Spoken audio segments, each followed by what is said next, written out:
Bonjour à toutes et à tous, nouvelle escale de autrices autour du monde. Cette semaine, nous allons faire escale en Irlande avec Joséphine Hart, Dangereuse. Je ne savais pas du tout à quoi m'attendre, c'est une forme de thriller psychologique autour d'un adultère, chose finalement assez banale, que l'autrice va brillamment transformer en quelque chose d'assez malsain et difficile. Roger a 50 ans, c'est un homme politique célèbre, à qui tout réussit, qui est marié, qui est heureux. Un jour, son fils va lui présenter Anna, sa fiancée, de 8 ans, son aînée, dont le père va tomber follement amoureux. Va naître de là une relation adultère entre le père et la fiancée de son fils. Ça pourrait sembler assez malsain, c'est encore pire que ça. La relation de fascination de cet homme de 50 ans pour cette femme plus jeune est très bien décrite. On est assez mal à l'aise, on est très troublé. Il y a de très bons twists et rebondissements. J'ai été surpris et un peu fauché en plein vol par le retournement de ce livre. Bref, je me suis régalé.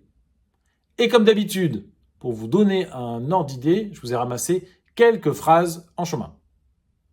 Il existe un paysage intérieur, une géographie de l'âme dont toute la vie nous cherchons l'image. Ceux qui ont la chance de le trouver, telle l'eau qui coule sur la roche, glissent sur ses contours fluides et y sont chez eux.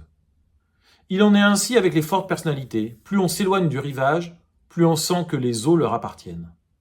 Comme le voyageur perdu en terre étrangère qui entend soudain, mieux encore que sa langue maternelle, le dialecte qu'il parlait enfant, il ne se demande pas si la voix est ennemie ou amie. Il se précipite vers le doux son familier. Mon âme s'était précipitée vers Anna Barton.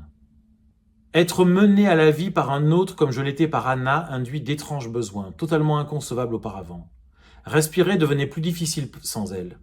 Je me sentais littéralement venir au monde et comme la naissance est toujours un acte de violence, je n'ai jamais cherché ni trouvé la douceur.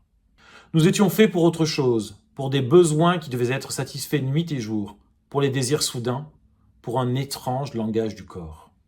Nos regards se croisèrent. Nous nous arrangeâmes pour détourner les yeux avant que l'un ou l'autre puisse y lire la vérité. Les silences de l'intimité sont les vœux de mariage des bons compagnons. La douleur entre mes omoplates s'enfonçait plus profond. Le whisky exacerbait toutes mes perceptions visuelles. J'étais impatient de le voir estomper les contours. Je nous vis dans un miroir en traversant le hall, une blonde élégante d'un certain âge et son compagnon, vaguement familier peut-être, bien habillé, avec un bon et solide visage. De mon âme vile, pas l'ombre d'une trace. Puis son horrible cri silencieux fut suivi d'un soupir si profond que je sus que tout était fini. Quelque chose sembla voler vers moi et m'envahir. La lune avait disparu, l'aube, nous étions presque aujourd'hui était arrivé. Une rupture s'était opérée, un gouffre s'était ouvert.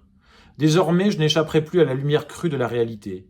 Le côté mécanique de mon existence était le seul dans lequel je devrais fonctionner. Dans les prochains jours, il faudrait que j'habite exclusivement cette partie de moi. Dangereuse, Joséphine Hart, très chouette, thriller psychologique. Et comme d'habitude, je gratte la carte. Et voilà, c'était l'escale d'autrices autour du monde en Irlande. Est-ce que vous l'avez lu? Dites-moi ce que vous en pensez dans les commentaires. Et on se retrouve la semaine prochaine, comme d'habitude, pour une nouvelle escale d'autrices autour du monde. D'ici là, bonne lecture!